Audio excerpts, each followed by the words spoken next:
how do you define a happy life? What's a beautiful life for you? A beautiful life is in which both are growing together, both are learning together, both are fighting for something. अच्छाइयाँ याद नहीं रहेंगी, बुराइयों का पुलंद. मैं किसी भी इंसान से बात करता हूँ ना, मैं केस ही सुनता हूँ, मैं पहले यहाँ से जज कर लेता हूँ कि यार इसने एक अच्छी बात नहीं की. और आप सल्लम की भी हदीस है ना कि ख़वातीन को आप बदलने की कोशिश मत करें, चलाएं मामले को. अब इसके पीछे बड़ी फ़िक्र और हिकमत है. चलाने का मतलब ये नहीं है कि आप अपने आप को आग लगा दें. जो आपके माइंड में एक फैंटेसाइज वर्जन है मैरिज का, that is not the only thing जो आपको 5 साल बाद भी चाहिए होगी या 10 साल बाद भी उसी लेवल पर चाहिए होगी. इस तरह आपने कहा हमें रीडिफाइन करने की. अगर हम असली ज़िंदगी के ऊपर मूवीज़ बनाना शुरू कर दें ना, जिन्हें आर्ट मूवीज़ कहते हैं, तो आप इनका बिजनेस ही बंद हो जाएगा मूवीज़ का. इनका मंजन ही पाकिस्तान के. So how do you define a happy life? What's a beautiful life for you? A beautiful life is in which both are growing together, both are learning together, both are fighting for something, both are sharing together. They are I think the best version of a beautiful relationship with anybody is that two people share a common vision and a goal. It's the best thing in life. If my team over here doesn't share the same vision with me, अज़ाब होगा ये मेरे लिए इस office में बैठना अज़ाब होगा कि मेरे बच्चे जो हैं वो मेरे ख्वाब को, मेरी स्ट्रगल को, मेरी वैल्यूज़ को शेयर ही नहीं करते मेरे साथ. एक बाप के लिए एक औलाद की इससे बड़ी क्या अज़ाब हो, उसके बाप का विजन ही औलाद शेयर नहीं करती. और बीवी अगर उसके विजन में उसके साथ नहीं है, उसकी वैल्यूज़ में उसके साथ, I think the best, I would define the best happy marriage is two people sharing common things in life. और उसके अंदर अप्स एंड डाउन्स होते हैं और सारे वो तो है ना. जब प्यार होगा, मोहब्बत होगी और इनफॉर्मेलिटी होगी तो फिर बकवास भी करेंगे दोनों एक दूसरे से. they're gonna get below the belt and होता है, फिर मनाना भी पड़ता है. लेकिन मैं आज एक और बात बता दूं, जो रिलेशनशिप्स के अंदर हो, चाहे शादी की हो या नॉर्मल, सबसे बड़ा प्रॉब्लम जो मैंने आज तक, मुझे जो लगता है बहुत बड़ा है, वो ये है अच्छाइयाँ याद नहीं रहेंगी, बुराइयों का पुलंद. मैं किसी भी इंसान से बात करता हूँ ना, मैं केस ही सुनता हूँ, मैं पहले यहाँ से जज कर लेता हूँ कि यार इसने एक अच्छी बात नहीं की. सही है, एब्सोल्यूट. तुमने पूछा था ना किसी से, एक अच्छाई भी नहीं. उसने कहा 99% तो है, 1% जो अल्लाह से ही रहना जाके, बेनिफिट ऑफ डाउट. तो यहीं से आप समझ लें कि केस में कितनी खराबी है. मेरे पास बहुत मैरिज की तो हर बार लगी हुई है, मैरिज काउंसलिंग. मेरा एक्सपर्टीज भी इसमें इन सालों में ज़्यादा रहा है.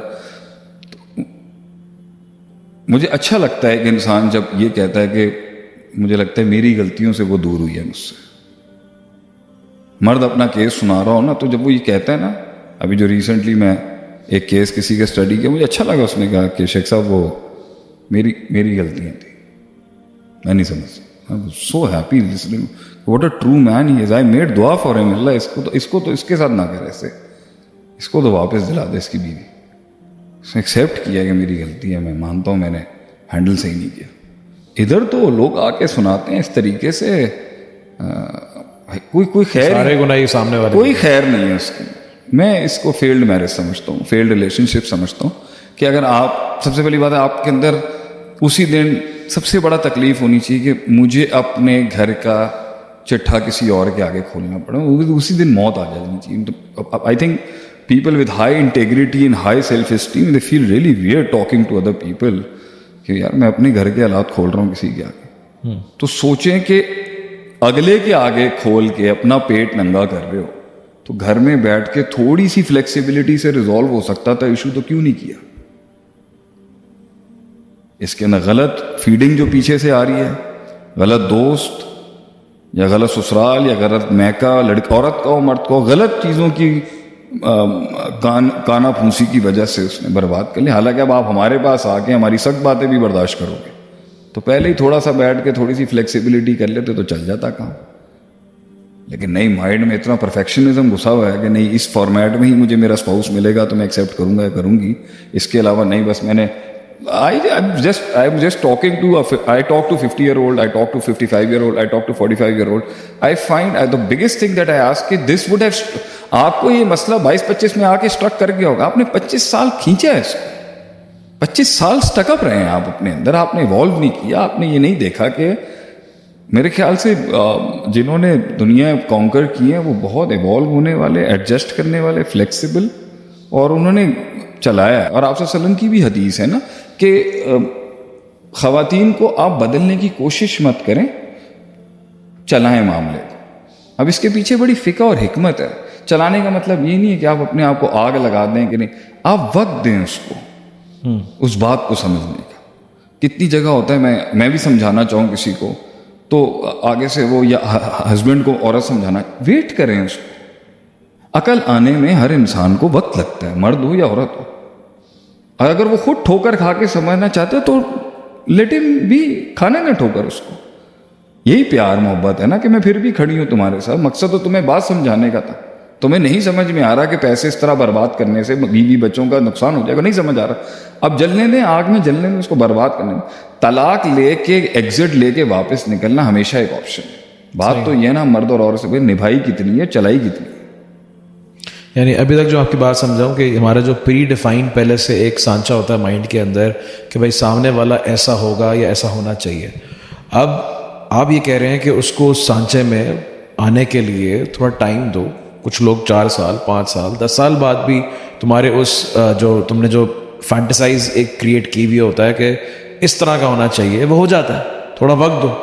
अब इस वक्त ना देने के ऊपर और वो याद करना कि जो एक्सटर्नल उसके पास ऑप्शंस थे या दूर के ढोल सुहाने कहीं दिख रहे थे उसको या सुनाई दे रहे थे या फिर कुछ ऐसी जहाँ पे कमिटमेंट्स नहीं थी और खाली ग्लैमर था वो अट्रैक्ट कर रहा था, तो उसको वहाँ पर एडजस्ट करने के लिए एक सब्र, दूसरा उस्ताद, मेंटोर होना चाहिए जो जिसके साथ आप कर सकें भाई मैं किस तरीके से एडजस्ट हो सकूँ, अडेप्टेबल हो सकूँ, क्या चीज़ें हैं जो वक्त के साथ डेवलप हो जाएंगी, कि क्या चीज़ें हैं जो मुझे जहाँ पे फ्लेक्सिबल होना पड़ेगा, छोड़नी पड़ेंगी अपनी ज़िद कि भाई. और आखिर में ये तो है ही ना कि दुनिया है, जन्नत तो नहीं है. हर ख्वाहिश दुनिया में पूरी नहीं हो सकती, कुछ आपको आखिरत के लिए रखनी है. This is what I comprehended with the talk that you have given. देखिए फिर एक और अजीब हमारा तो दिमाग ही अजीब तरीके से सोचता है. सबसे बड़ा बेसिक पे चला जाता है मसला. माशरे में ना औलाद की तरबियत ही ठीक नहीं कर रहे हम. 2 किस्म के डीएनए होते हैं, इंटेलेक्चुअलिज्म और मिजाजों के, स्पिरिचुअल डीएनए जिसे हम कहते हैं. एक है वो जो movers and shakers and hustlers and adjustable materials होते हैं. सही है. तुम यहाँ मेरे एक उम्र में मेरे साथ जुड़े और तुमने उसके अंदर एक अल्लाह ने मिजाज दिया था, या आसमानी था या खुद बना या क्या चीज़ थी कि तुमने एक आदमी के साथ किसी सिस्टम के साथ एसोसिएशन की और सारी ज़िंदगी एडजस्ट करते करते करते करते करते करते एक मुकाम अल्लाह ने दी. आज माशाल्लाह तुम्हारा MBA भी हो गया आज ही की तारीख में, कांग्रेचुलेशन ऑन दैट. और उसके मुकाबले में अभी पिछले दिनों एक और शख्स का जिक्र भी कर रहे थे, ताल्लुक भी रहा है कि वो नहीं, वो रिजिडिटी थी. एंड में हल वही निकला एंड में कि झुकना ही पड़ा, एडजस्ट करना पड़ा. झुकना मत कहें, एडजस्टमेंट की ना आपने अपनी मिजाज की गई तो काम चल पड़ा. हम ये क्यों नहीं सिखाते बचपन से लोगों को कि एक 2 बंदों की रिलेशनशिप से लेके 200 करोड़ के मुल्क को चलाने के अंदर एडजस्टमेंट्स करनी पड़ती, एडजस्ट करना पड़ता है एक आइडियल पोजीशन पे पहुंचने के लिए. ये रूट मैप नहीं है इनके पास. और जब उसमें एडजस्टमेंट की सिफत कमजोर कर दी जाएगी, मगर आपने उसको MBA BBA बना दिया है, इंजीनियर डॉक्टर बना दिया है, AI स्पेशलिस्ट बना दिया है, या कुछ भी बना दिया, तो आजकल पेरेंट्स ग्लोरीफाई करते हैं जी मेरा बच्चा बहुत पढ़ा लिखा है. क्या बात है जी, आपका बच्चा कितना बड़ा एडजस्टमेंट अकोमोडेट कर सकता है, इस पर उसको किस स्केल पे रेट कर रहे हैं आप. बिल्कुल ही फारिग फेल इंसान है ये. मतलब आपने अपनी बेटी को पढ़ाया, क्या बात है, मैंने अपनी बेटी को पढ़ाया, अच्छा, और कितनी उसमें एडजस्टमेंट क्वालिटी सिखाई है आपने, या सारी एडजस्टमेंट सिर्फ पैसे बेस्ड ही सिखाएंगे आप उसे कि भाई जहां पैकेज अच्छा होगा तो मैं एडजस्ट कर लूंगा या कर लूंगी. तो आपके कॉरपोरेट का सिस्टम, आपकी दुनियादारी का सिस्टम, ये सारा एडजस्टमेंट पे खड़ा हुआ है. इस पे ये खड़ा ही इस चीज के ऊपर है कि भाई نہیں ہوا تو میں کہیں اور چلا جاؤں گا. آپ کی جاب، آپ کا پورا اسٹرکچر ہی آپ نہیں دیں گے، میں کہیں اور چلا جاؤں گا. تو جب مائنڈ سیٹ میں یہی آئے گا نا کہ میں نے ایڈجسٹ نہیں کرنا کسی کمپنی کے اندر، کسی آرگنائزیشن میں، میں نے اتنا لمبا، میری سی وی کی اسٹرینتھ ہی ایک آرگنائزیشن کے ساتھ 10-12 سال لگائے میں نہیں ہے. تو مارکیٹ کے اندر شادی میں بھی ایسے لوگ ملیں گے. آپ کا معاشرہ ہی ایسا ہے. کسی نے کچھ پرکس آفر کیے، خیالی پلاؤ دکھائے، کمپنی چھوڑ دی. تو ریٹینشن کے مسئلوں کو ہینڈل کرتے ہوئے ایچ آر ایم کو ہمارا لیکچر ہے کہ ہمیں بلائیں. ہمارے جیسے لوگوں کی ضرورت ہے آپ لوگوں کو معاشرے کے اندر یہ بتانے کے لیے کہ سسٹم کوئی بہت ترقی نہیں کر رہا اگر لوگ انڈیویجولزم پہ طلاقیں لے کے اور ایک دوسرے کو چھوڑ کے تنہا پسندی سے زندگی گزار رہے ہیں. تو اکیلا انسان تو شیطان کا شکار ہوتا ہے، اور ید اللہ علی الجماعت، اور جماعتی گھرانے کے اوپر اللہ کا ہاتھ ہوتا ہے، چاہے وہ گھرانہ پروفیشنل گھرانہ ہو یا خاندانی گھرانہ. تو آپ کی کیا اچیومنٹ ہے اگر آج کی آپ کی تعلیم نے یا آج کی آپ کی تربیت نے اس کو تنہا پسند بنایا؟ لوگوں کے ساتھ ایڈجسٹ کریں نا. ایڈجسٹمنٹ کے کرائٹیریاز میں وہ کتنا پڑھا لکھا ہے، کتنا بڑا ہے، اور زیرو ہے، فیلئر ہے، تو اس کو گلوریفائی نہیں کیا جاتا. بڑا پڑھائی کی ہے، اس میں بڑی تعلیم حاصل کی. یعنی سنہرے خواب دکھائے جاتے ہیں، بس یہ نہیں بتایا جاتا اگر ایسا کچھ نہ ہو پھر کیا کرنا ہے. ایڈجسٹمنٹ بھی پھر دیکھی جاتی ہیں at the cost of what. یعنی ہم نے پورے معاشرے کو بالی ووڈ دکھا دیا کہ ایسا ہوتا ہے سب کچھ.